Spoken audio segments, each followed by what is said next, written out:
The debate over rising HDB resale prices in Singapore has taken a new turn, with National Development Minister Desmond Lee attributing the increases to psychological factors.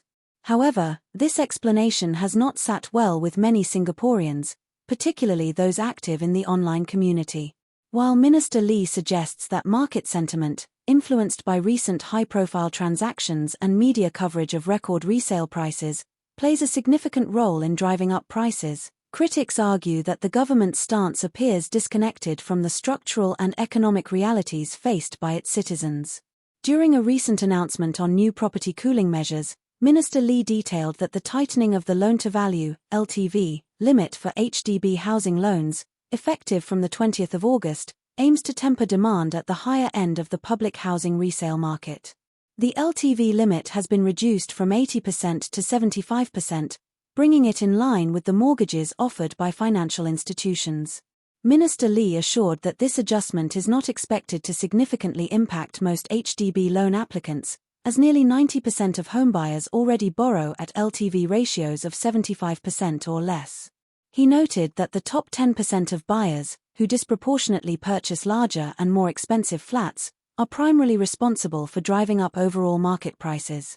These buyers also tend to pay much higher prices. Minister Lee attributed the rise in HDB resale prices to strong, broad-based demand across all buyer groups, partly driven by robust income growth over the past 2 years. He also pointed out that the increase in private property prices has led more second-time buyers to the HDB resale market for upgrading. With a similar budget, these upgraders often find they can acquire a comparable-sized resale flat with better attributes than some condominiums. Additionally, a decrease in the number of flats reaching their minimum occupation period, MOP, this year has resulted in a tighter resale supply. However, some members of the public have voiced skepticism. Comments on the Straits Times Facebook post reveal that many netizens find Mr. Lee's attribution of the HDB resale price hike to psychological factors unconvincing. Marcus Neo, a boxing coach, remarked that while psychological factors can indeed influence market behavior, focusing solely on these factors without addressing the underlying structural and economic issues driving rising housing prices makes the government appear out of touch with the realities faced by its citizens. Neo further argued that the current market situation reflects broader concerns about inequality and the high cost of living, suggesting that these factors deserve more attention from policymakers. There is also growing concern over the potential normalization of million-dollar HDB flats.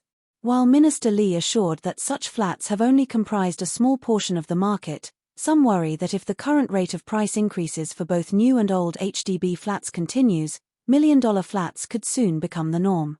Some netizens argued that the overall increase in market prices has driven up resale prices further, pointing out that the rate of increase in resale prices closely mirrors the increase in new flat prices, which are regulated by the government. Doubts have also been raised about the effectiveness of the new cooling measures in addressing affordability issues. Some believe that buying an HDB flat will become even more challenging for first-time lower-income buyers, while those with existing assets will still be able to afford million-dollar resale flats, possibly after downgrading from private properties. Further frustrations have been voiced regarding the perceived deviation of the HDB from its original mission of providing affordable public housing for Singaporeans. Some netizens have suggested that HDB flats should not be part of the resale market and instead be bought back by the government to maintain affordability. They argue that the current approach, including offering grants, does not adequately address the core issue of high resale prices. Instead, they advocate for the government to reclaim and resell older HDB flats to offer more affordable housing options. Additionally, there are concerns about socio-economic imbalances in prime areas. Some have proposed that the government reconsider building high-end flats in these locations, suggesting instead that these areas be sold to private developers.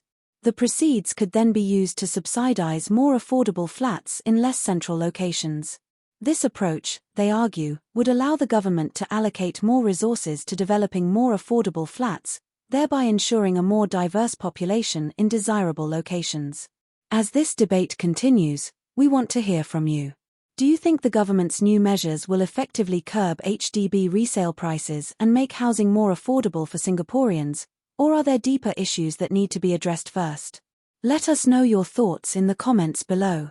If you found this coverage insightful, please like, share, and subscribe to our channel, 2230, for more in-depth discussions on important issues affecting our community.